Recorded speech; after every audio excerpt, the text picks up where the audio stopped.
আজ অবধি কেন্দ্রীয় সরকারের 15 সাল থেকে কোনো সাহায্য পায়নি।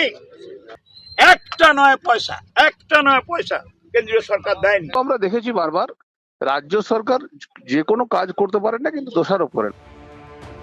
বর্ষা সবে শুরু, তাতেই বিভিন্ন জেলায় শুরু হয়ে গেছে জল যন্ত্রণা।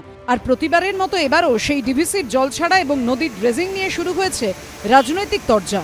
শুক্রবার দুর্গাপুর ব্যারাজ পরিদর্শনে এসে কেন্দ্রের বিরুদ্ধে সরব হলেন সেচমন্ত্রী মানস ভূঁইয়া।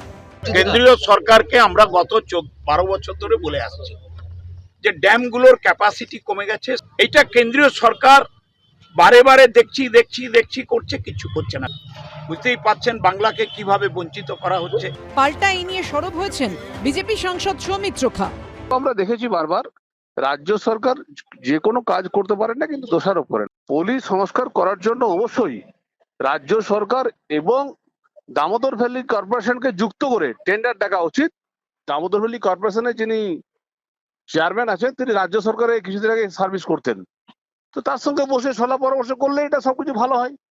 দোষারোপ না করে কাজ করলে খুব ভালো। ইতিমধ্যেই কয়েকদিনের বৃষ্টির পর পাঞ্চেত, মাইথন, তেনুঘাট থেকে জল ছাড়া শুরু হয়েছে। দুর্গাপুর ব্যারাজ থেকেও ধাপে ধাপে শুরু হয়েছে জল ছাড়া।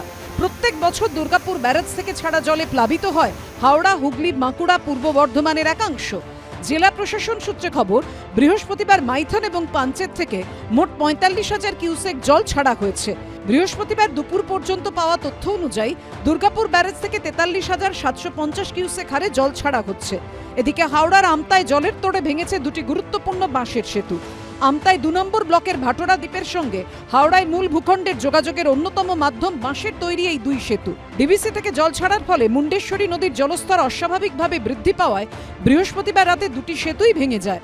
ফলে নদী পারাপার করতে সমস্যায় পড়েছে ভাটোরা দ্বীপের বাসিন্দারা। কিন্তু বীজটা যদি একটু তাড়াতাড়ি হয় তাহলে যাতায়াতের মানুষের সুবিধা হয়। এই প্রত্যেক বছর সাঁকো ভেঙে যাচ্ছে, নৌকো যাতায়াত হচ্ছে, তাই জন্য অনেকের অনেক কাজে ব্যাঘাত ঘটছে, কিংবা যারা পেশেন্ট তাদের অনেকটা দাঁড়িয়ে থাকতে হচ্ছে, তাদের অনেকটা কষ্টের মধ্যে সম্মুখীন হতে হচ্ছে। টানা বৃষ্টিতে জল জমেছে হুগলির আরামবাগের বাঁধপাড়া এলাকায়। দ্বারকেশ্বর নদীর জলস্তর বেড়ে জল ঢুকেছে ঘরে, ক্ষতি হয়েছে চাষের জমিতে। তো যা জল বাড়ছে এবং আমার বাড়িতে জল ঢুকে গেছে, জিনিসপত্র সব নষ্ট হয়ে গেছে। আর ছেলেপুলে নিয়ে এই বাঁধে আছি, তাম্বু খাটিয়েছি। কতদিন থাকতে হবে সেটা ঠিক বলতে পারছি না। বর্ষা এলেই কেন্দ্র রাজ্য দায় ঠেলাঠেলি প্রতিবারই দেখা যায়, কিন্তু গরিব মানুষগুলোর এই ভোগান্তির ছবিটা কবে বদলাবে? মনোজ বন্দ্যোপাধ্যায়, সুনীত হালদার ও বাপন সাঁতরার রিপোর্ট, এবিপি আনন্দ।